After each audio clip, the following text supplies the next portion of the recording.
Sebelum menonton tayangan ini, jangan lupa untuk subscribe, like, dan komen, terus share.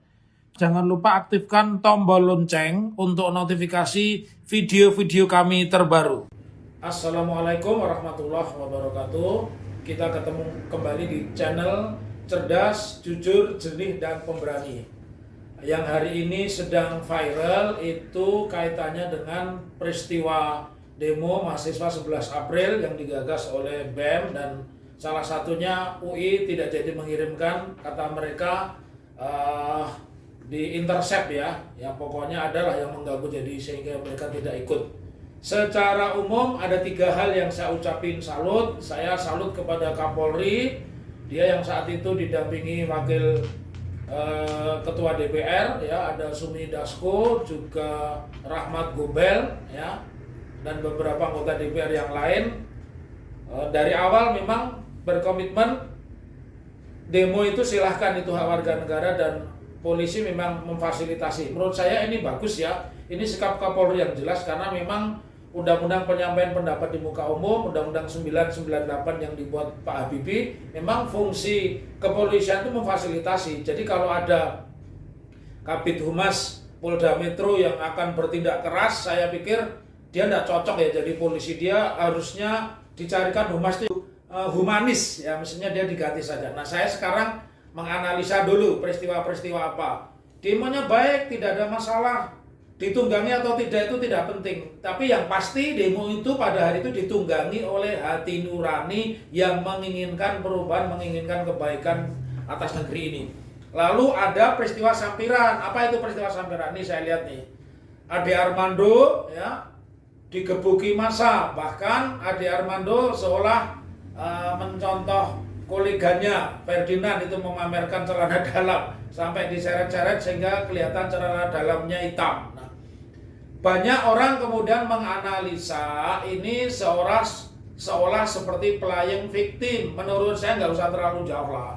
Apapun namanya, Ade Armando itu harus berterima kasih kepada momen itu. Pertama, dia sudah menunjukkan keberaniannya, sementara koleganya ya Eko Kuntadi, Denny Siregar ya, dan yang lain-lain itu kan ngumpet, tapi dia justru nongol. Dan menurut saya Ade Armando harus berterima kasih kepada BEM, karena sebenarnya dia itu ingin membuli, dia itu mau bikin vlog di situ, ingin menganalisa terjadinya perpecahan antara BEM dan Demas Indonesia, tetapi nampaknya dia kepedean, salah kalkulasi sehingga terjadi peristiwa digebuki. Jadi kalau ada yang menganalisa itu sebuah skenario playing victim segala macam, menurut saya itu dikesampingkan aja. Yang penting kita gembira aja, karena Allah sudah mengijabahi atau mengabulkan doa Ade Armando ini. Coba ini, sumpah azam mubahala Ade Armando soal Habib Rizik kembali viral usai babak belur di masa.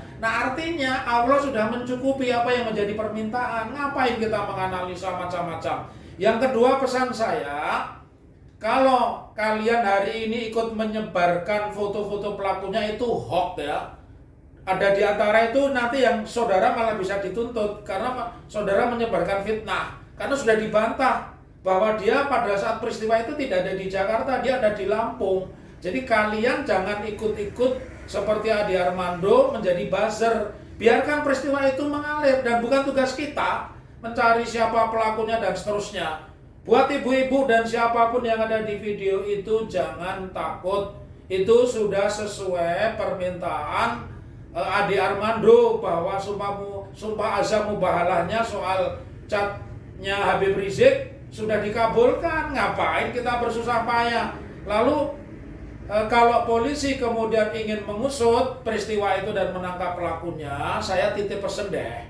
2015 dia sudah dilaporkan polisi, 2017 dia dijadikan tersangka ya, karena dia menghina agama Islam, dan semua sudah viral itu ya.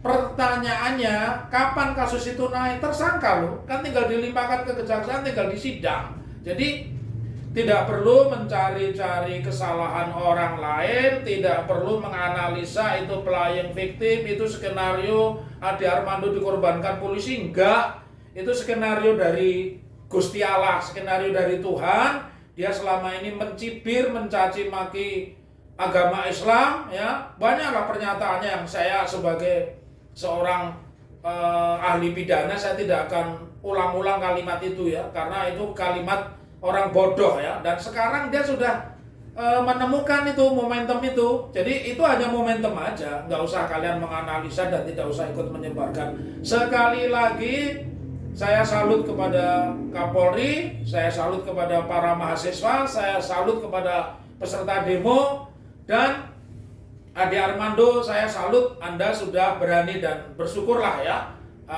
baru sempat dipukuli dan ditelanjangi. Sekali lagi tidak perlu menganalisa, tidak perlu mencari fitnah-fitnah baru, itu playing victim, itu di skenario dan segala macamnya. Itu Allah yang ngatur, itu skenario ya. Demikian, semoga yang singkat ini bermanfaat dan tetaplah menjadi manusia yang kritis di jalur yang jujur, jernih, cerdas, dan pemberani. Assalamualaikum warahmatullahi wabarakatuh.